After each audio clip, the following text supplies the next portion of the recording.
Em nome do Pai, do Filho e do Espírito Santo. Amém. O anjo do Senhor anunciou a Maria, ela concebeu do Espírito Santo. Ave Maria, cheia de graça, o Senhor é convosco. Bendita sois vós entre as mulheres e bendito é o fruto do vosso ventre, Jesus. Santa Maria, Mãe de Deus, rogai por nós, pecadores, agora e na hora de nossa morte. Amém. Eis aqui a serva do Senhor, faça-se em mim segundo a vossa palavra. Ave Maria, cheia de graça, o Senhor é convosco. Bendita sois vós entre as mulheres e bendito é o fruto do vosso ventre, Jesus. Santa Maria, Mãe de Deus, rogai por nós, pecadores, agora e na hora de nossa morte. Amém. E o Verbo divino se fez carne e habitou entre nós. Ave Maria, cheia de graça, o Senhor é convosco. Bendita sois vós entre as mulheres e bendito é o fruto do vosso ventre, Jesus. Santa Maria, Mãe de Deus, rogai por nós, pecadores, agora e na hora de nossa morte. Amém. Rogai por nós, Santa Mãe de Deus, para que sejamos dignos das promessas de Cristo. Oremos, infundi, Senhor, em nossas almas a vossa graça, como vos pedimos, para que nós, que pela anunciação do anjo viemos a saber o mistério de vossa encarnação, paixão e morte de cruz, cheguemos um dia à glória eterna dos céus pelo mesmo Cristo, Senhor nosso. Amém. Caríssimos irmãos e irmãs, estamos aqui para meditar justamente a Terça-feira Santa. Neste dia, eu, Frei Antônio Rafael, mais uma vez, recordo algum fato, alguma tradição lá do interior, na minha cidade de Santa Branca. Na terça-feira, um pouco mais de uma década atrás, foi introduzida uma procissão que até então, ao menos eu, não conhecia na minha infância na minha cidade.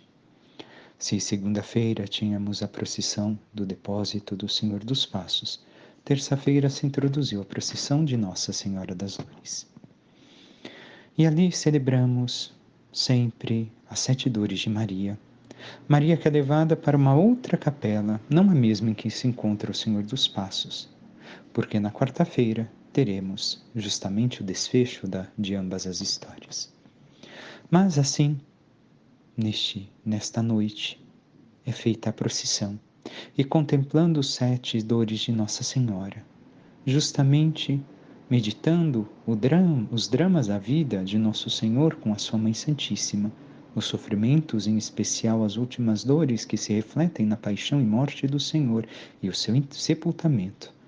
Ali, caminhamos com Maria, justamente naquela noite escura da alma, onde, aos olhos humanos, tudo parece perdido, mas como meditamos no domingo, nós recordamos que Maria vê além. Maria confia. Mesmo na dor, Maria sabe que o amor vai vencer, que a glória de Deus vai se manifestar e que a vida é a última que fala e não a morte. Então, que possamos também no dia de hoje nós meditar as dores de Maria. Meditar com Maria os seus sofrimentos, as suas dores de mãe e contemplarmos esta doce mãe que intercede e espera também cada um de nós para a nossa salvação. Mas o que os textos de hoje têm a nos dizer? A primeira leitura é o segundo cântico do servo sofredor, que mostra justamente o servo e a sua missão. Ontem escutamos no primeiro cântico Deus que chama este servo, mas hoje também a introdução fala deste chamado. Prestai atenção, o Senhor chamou-me antes de eu nascer, desde o ventre de minha mãe, Ele tinha na mente o meu nome. E se no texto sagrado era um personagem desconhecido, sabemos que tudo isso se realizou em Nosso Senhor. Mas recordemos uma vez mais como o corpo místico de Cristo também tem a falar a cada um de nós. E o Senhor, que já nos conhece desde o ventre de nossa mãe e tem o nosso nome na sua mente, já sabe quem seremos, porque nome é tomar conhecimento total da pessoa. Já sabe qual deve de ser a nossa história, para que nós nos realizemos e sejamos verdadeiramente felizes. E continua o texto. Fez de minha palavra uma espada afiada, protegeu-me à sombra de sua mão, e fez de mim uma flecha aguçada escondida em sua jalva, e disse-me, Tu és o meu servo Israel, em quem eu serei glorificado. Isto se manifesta plenamente em nosso Senhor Jesus Cristo, o Filho de Deus, o Verbo eterno encarnado. Mas também nós, enquanto seu corpo místico, devemos de realizar esta profecia em nossas vidas, unidos a esta cabeça, justamente para que nossa palavra seja uma espada afiada, como diz São Paulo, uma espada de 2 gumes, que corta até o fundo, que separa e divide a vida antes e depois de Cristo, que transforma a vida das pessoas pela palavra de Deus que é escutada. E temos realizado esta missão. Temos sido esta flecha aguçada que é atirada, mesmo estando escondida, quando atirada alcança o seu alvo, realiza aquilo que é a missão que deve de ser feita. E o Senhor encerra este trecho que lemos com: Tu és o meu servo Israel em quem serei glorificado. Nós, como seu Filho amado, manifestamos esta glória do Senhor. O Senhor pode ser glorificado pela vida que nós temos, pela nossa intimidade e união com Ele, porque em nós se manifesta essa vida nova que Ele nos concedeu através da graça do batismo, da ação do Espírito Santo, ou ainda não glorificamos a Deus? E o versículo 4, justamente é uma lamentação que ressalta o aspecto doloroso e fatigante da missão. Eu disse, trabalhei em vão, gastei minhas forças sem fruto, inutilmente, entretanto, o Senhor me fará justiça, e o meu Deus me dará recompensa. Assim como foi a vida de Jesus, recordemos, se rejeitaram a mim, rejeitarão também a vós. Nós também devemos de ver que muitas vezes a nossa missão parecerá inútil, mas o Senhor nos dará a justiça. Muitas vezes parecerá que não porta fruto algum, mas se estamos unidos ao Senhor, Ele dará o fruto no tempo que o Senhor espera.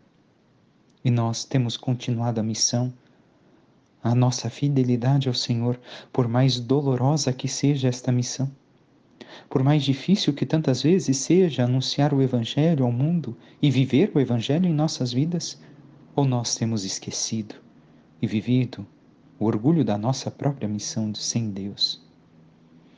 E continua o texto. E agora me diz o Senhor, Ele que me preparou desde o nascimento, que eu recupere Jacó para Ele e faça Israel unir-se a Ele aos olhos do Senhor. Esta é a minha glória. E disse o Senhor, não basta seres meu servo para restaurar as tribos de Jacó. Eu te farei luz das nações para que a minha salvação chegue até os confins da terra. Assim, nós temos levado ao Senhor a todos a sua salvação, a sua palavra, a todas aquelas pessoas, inclusive aquelas distantes da fé, para que ao menos escutem a voz de Deus ressoar através de nossas vidas, através de nossos lábios, ou temos nos silenciado nesta missão, nos restringindo somente àqueles que sabemos que são católicos como nós e falamos somente dentro do nosso ambiente, porque, afinal de contas, imagina falar de Jesus para os outros? O Senhor nos deu uma missão de evangelizar todos os povos. E temos cumprido com esta missão? Ou temos esquecido de levar esta presença de Jesus crucificado, como diz São Paulo, ao mundo? O Salmo, mais uma vez, está nos guiando pela paixão do Senhor. Minha boca anunciará a vossa justiça, diz justamente a resposta do Salmo. E o Salmo diz, eu procuro o meu refúgio em vós, Senhor, que eu não seja envergonhado eternamente. Porque sois justo, defendei-me e libertai-me, escutai a minha voz, vinde salvar-me. Pede, aliás, também que o Senhor seja uma rocha, a força, o amparo, o refúgio, a proteção, a segurança, e reconhece que anunciará todos os dias a justiça e as graças incontáveis que o Senhor realizará. Nós temos buscado ter esta confiança no Senhor, reconhecido como meditamos ainda no domingo, e aqui me refaço a esta homilia, que se vivemos na fidelidade, as dores, os sofrimentos, as dificuldades virão, porém o Senhor não nos abandonará e será Ele mesmo o nosso amparo, o nosso aconchego, o nosso refúgio? Ou Temos desistido? Temos abandonado, no meio das dores e sofrimentos, o anúncio do Evangelho, o anúncio do Senhor?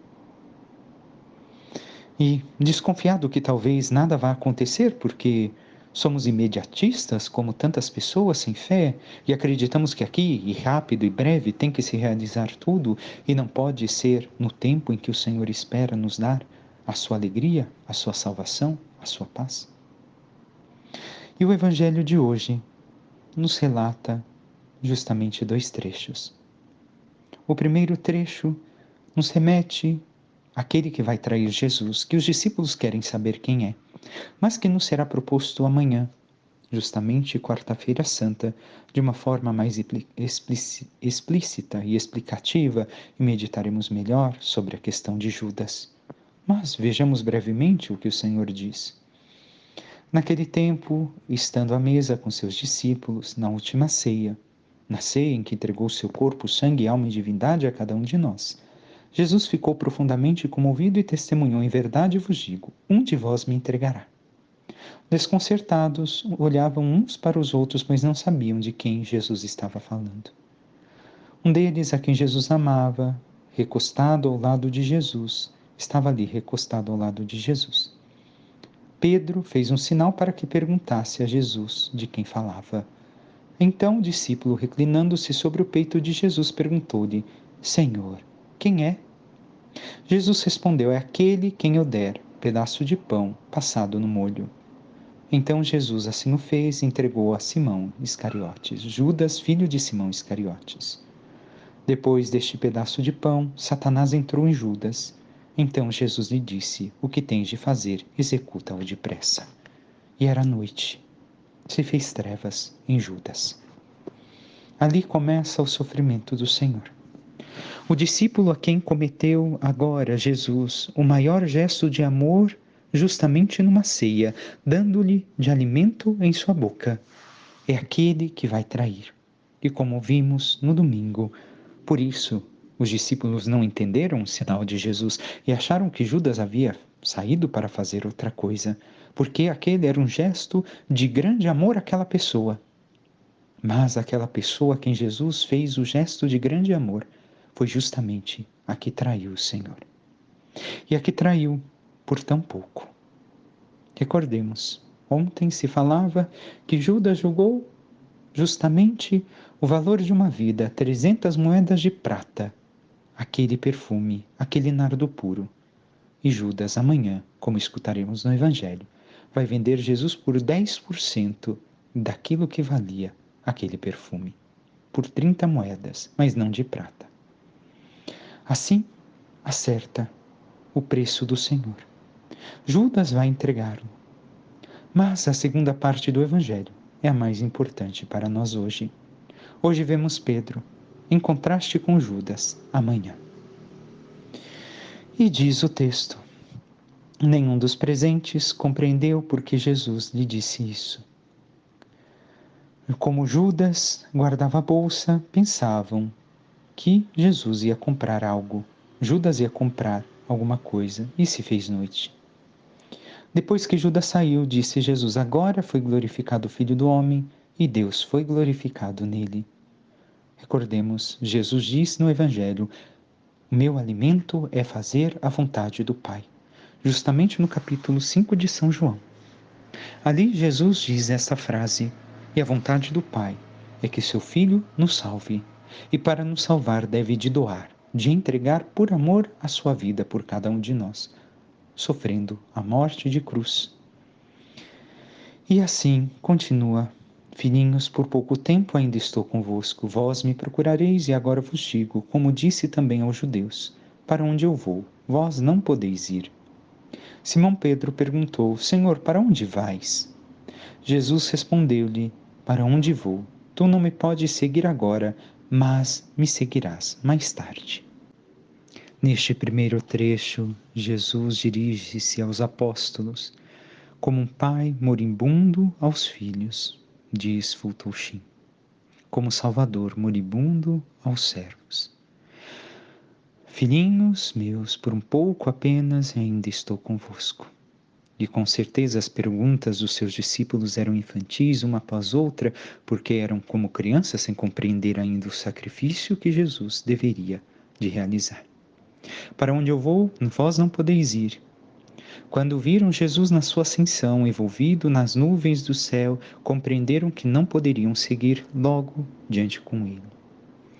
Somente depois o seguiram, mas primeiro precisaram da aprendizagem do Calvário e de Pentecostes.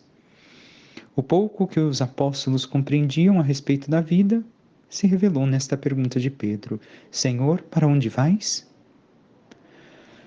Mesmo na curiosidade, revelou-se bela a personalidade de Pedro, pois não podia suportar a separação de seu mestre. E Jesus respondeu: Para onde eu vou, não podeis seguir-me agora, mas seguir-me-ás mais tarde. Jesus está aqui profetizando que, justamente, Pedro vai segui-lo no caminho da cruz mais tarde. Aquilo que vai acontecer, Pedro vai negá-lo, mas mais tarde vai segui-lo, porque se arrependerá e justamente se conformará a Cristo e o seguirá até o fim. Pedro não compreendia ainda profundamente a ressurreição. A hora de Jesus havia chegado, mas a de Pedro ainda não. Assim, nós devemos de ver que Pedro considerou a resposta de Senhor sobre segui-lo como uma reflexão de sua coragem e fidelidade, e então fez outro pedido e declara com bravura: Senhor, por que não te posso seguir agora? Darei a minha vida por ti. E nós sabemos o como segue. Aqui devemos de ter claro uma coisa para nós, que a soberba precede a ruína, que nós somos capazes de todos os erros e também de todas as atrocidades do mundo. Nós não sejamos soberbos achando que não negaremos o Senhor, que vamos segui-lo, que teremos força, porque assim também aconteceu com aqueles que nos primeiros séculos cristãos, e se estende até hoje, fizeram como Pedro neste primeiro momento e apostataram da fé. Como vamos ver, justamente Pedro, naquela noite, justamente naquela manhã que precede o julgamento, a condenação e morte do Senhor, que Pedro apostata da sua fé, não é tão firme quanto acreditava. Também, grandes sacerdotes e bispos da antiguidade, ao longo dos séculos, apostataram da fé. Eram os homens sábios, não simples, que na sua soberba, achando que sabiam de alguma coisa, e muitos tiveram uma conversão profunda, muitos tiveram arrependimento de vida verdadeiro, mas subindo no seu orgulho, na sua soberba, caíram na sua ruína. Tomemos o cuidado. Não nos achemos superiores às tentações enquanto estamos aqui. Temos a chance de negar a Cristo. Enquanto caminhamos nesta vida, podemos negar a nosso Senhor Jesus Cristo com a nossa vida e abandoná-lo. Reconheçamos com humildade quem somos. Reconheçamos que somos pecadores, que podemos cometer os piores erros e atrocidades, como Judas. E, assim, com humildade, sigamos ao Senhor. Busquemos a nossa conversão. O sentimento de Pedro, naquele momento, era o de seguir seu mestre. Mas, quando se mostrou oportunidade diante do Calvário, nós sabemos o que acontecerá. E Jesus, que perscrutou o coração de Pedro e sabia o que iria acontecer, disse: Darás tua vida por mim? Em verdade te digo, não cantará o galo até que me negues 3 vezes. O Senhor sabia que Pedro iria negá-lo. Aquele Pedro que não é ninguém, mas aquele Pedro que justamente ao início de sua caminhada com o Senhor, dissera, iluminado pelo próprio Pai: Tu és o Messias, o Filho de Deus vivo. No momento em que for questionado se conhece a Jesus por uma mulher, por aquela que é a serva do sacerdote, dirá: Não o conheço. E pela 3ª vez, como escutamos no Evangelho de domingo, fará um juramento que não conhece, não tem nada com aquele homem. Mas Pedro será humilde. Pedro reconhecerá que errou. E Pedro, como dizem os escritos antigos, chorou a cada dia a sua negação a Cristo, e por isso tinha 2 largos sulcos nos seus olhos, na sua face, que marcavam o arrependimento da traição que cometeu. Nós, sinceramente, nos arrependemos de nossos pecados e traições a nosso Senhor, para vivermos com Ele neste amor. Reconhecemos a nossa humildade, a nossa miséria, que tantas vezes o abandonamos para voltarmos atrás arrependidos e seguirmos a Cristo e depositarmos nossas vidas aos seus pés? Ou continuamos orgulhosos como Judas e não queremos nos arrepender daquilo que fizemos, porque achamos que fizemos o melhor? Peçamos à Santíssima Virgem Maria, nossa Mãe, aquela que talvez tenha recebido Pedro chorando em seus braços, que interceda por cada um de nós e nos ajude também a chorar os nossos pecados, arrependidos de nossas traições ao Senhor, para que assim possamos voltar o nosso coração a Ele e, nos abandonando ao seu amor, possamos viver a humildade e segui-lo até o fim, até o final de nossa cruz. Louvado seja o nosso Senhor Jesus Cristo, para que sempre seja louvado. Que Deus os abençoe em nome do Pai, e do Filho, e do Espírito Santo. Amém.